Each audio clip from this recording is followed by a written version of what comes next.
السلام علیکم ویورز، آج کے کالم کا عنوان ہے سلیکٹ اور ریجیکٹ ہونے والے۔ آج کے کالم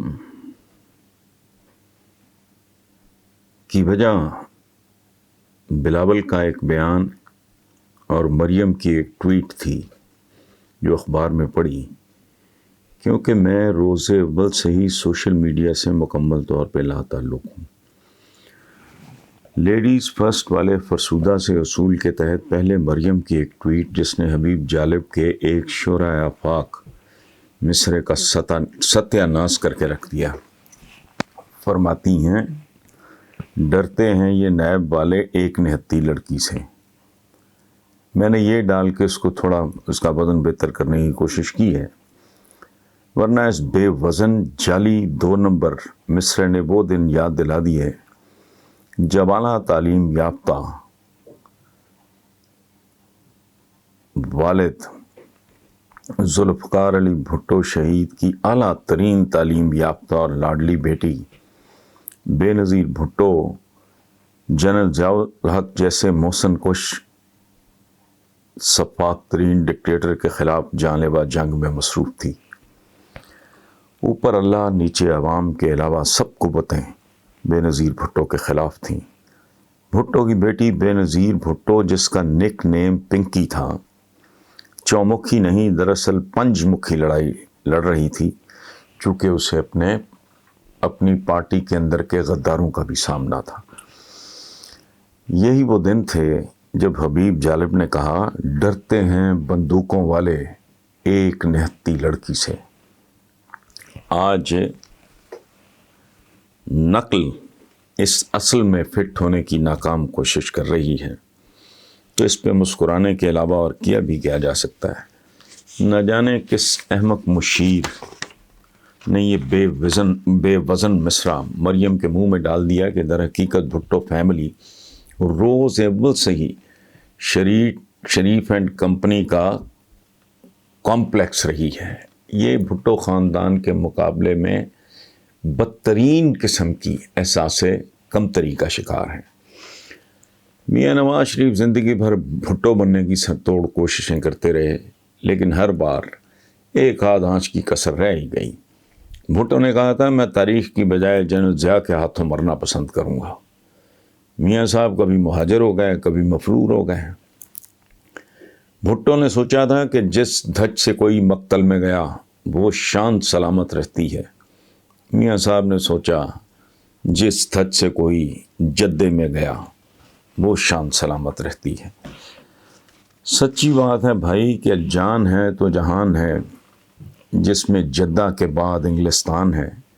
ہر کوئی ٹیپو سلطان تو نہیں ہوتا جو شیر کی ایک دن کی زندگی کو گیدڑ کی 100 سالہ زندگی پہ ترجیح دے۔ ٹیپو سلطان بھی اگر دکاندار ہوتا، فائٹر کی بجائے تاجر ہوتا، تو کبھی حساب کتاب میں بار نہ کھاتا کہ کہاں 1 سال کہاں 100 سال کی زندگی۔ زندگی تو زندگی ہے، بھلے شرمندگی کے ساتھ ہو یا ندامت کے ساتھ۔ لیکن خیر وہ قصہ تو پرانا ہو گیا، لیکن میاں صاحب والا کمپلیکس مریم کو بھی منتقل ہو گیا۔ وہ بھٹو بننا چاہتے تھے، یہ بے نظیر بھٹو بننے کے جنون میں مبتلا ہیں، تو کوئی کیا کر سکتا ہے؟ یہ درست ہے کہ حلیے اور سٹائل تو کاپی کرنا مشکل نہیں ہوتا، لیکن انجام کا سامنا کرنا ذرا مختلف سا کام ہے۔ بلاول بھٹو کے بارے جس کا جو جی چاہے کہتا رہے، میں خود بھی بہت کچھ کہتا رہتا ہوں، لیکن اس سے اس کا شجرہ نسب کوئی نہیں چھین سکتا، جس میں ذوالفقار علی بھٹو اور بے نظیر بھٹو جیسے نام اور کام ہیں۔ اسی لیے بلاول یہ کہنے میں 100% حق بجانب ہے کہ میری رگوں میں سلیکٹ والا خون نہیں، لاہور کا ایک خاندان سلیکٹ ہوتا رہا۔ قارئین، بچوں کے جھگڑوں کو سنجیدگی سے لینا بڑوں کو زیب نہیں دیتا کہ بچے تو روٹھتے اور منتے رہتے ہیں، اس لیے اس قصے کو طول دیے بغیر یہیں چھوڑ دیتے ہیں۔ لیکن آج میں ایک ایسی بات اپنے قارئین کے ساتھ شیئر کرنا چاہتا ہوں جو میں نے آج تک کبھی کسی کے ساتھ شیئر نہیں کی۔ ایک تصویر ہے جو بہت عام ہے، آپ نے بھی دیکھی ہوگی۔ پھانسی کے بعد بھٹو کی لاش ٹوٹی پھوٹی سی چارپائی پہ امر پڑی ہے۔ نماز جنازہ میں گنتی کے 8-10 لوگ موجود ہیں، جس کے بعد گن پوائنٹ پہ بھٹو کو گمنام خاموشی کے ساتھ دفن کر دیا جاتا ہے۔ نہ کہیں جنازہ اٹھتا، نہ کہیں مزار ہوتا۔ ایک دوسرا منظر دیکھتے ہیں جو ہے ایک کریش کے بعد ضیاء الحق کے تابوت کا منظر، جس کے بارے میں دنیا جانتی تھی کہ اس کے اندر ایک جبڑے کے علاوہ کچھ بھی نہیں ہے۔ ہجوم اتنا زبردست تھا کہ نہ گنا جا سکے نہ سنبھالا جا سکے۔ پھر اسے اسلام آباد کی سب سے بڑی مسجد میں سپرد خاک کر دیا گیا، بڑے تسک و احتشام اور بڑے عالی شان طریقے سے۔ میاں نواز شریف ضیاء الحق مرحوم کے نامکمل مشن کو مکمل کرنے کا بار بار عہد کرتے رہے۔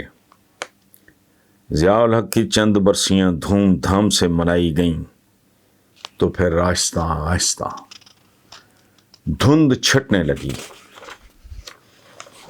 ہر منظر صاف دکھائی دینے لگا۔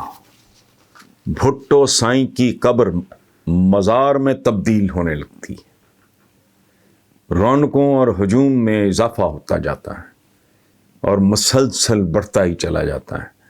نوبت یہاں تک جا پہنچتی ہے کہ اس شخص کی بیٹی بھی بھٹوس کے مزاروں پہ حاضر ہو کے نعرے لگاتی ہے جسے کبھی ضیاء الحق نے اپنی زندگی بھی دان کرنے کا اعلان کیا تھا، یعنی نواز شریف۔ اور آج وہ اپنے اس محسن کی قبر کا رستہ بھی بھول چکا ہے، جبکہ اس کی اولاد، بھٹکے ہوئے لوگ اسی ضیاء الحق کے مقتول کے مزار پہ حاضری دے رہے ہیں۔ اور آج ضیاء الحق کی قبر پہ بندہ دکھائی نہیں دیتا، بھٹو کی قبر پہ انسانوں کا ہجوم ہی ختم نہیں ہوتا۔ بے شک بلاول یہ کہنے میں حق بجانب ہے کہ میری رگوں میں سلیکٹ والا خون نہیں، لاہور کا ایک خاندان سلیکٹ ہوتا رہا ہے۔ سمری صرف اتنی ہے کہ سلیکٹ اور ریجیکٹ ہونے والوں میں فرق جاننے اور سمجھنے کے لیے کبھی کبھی چند اشر انتظار کرنا پڑتا ہے۔ Thank you very much.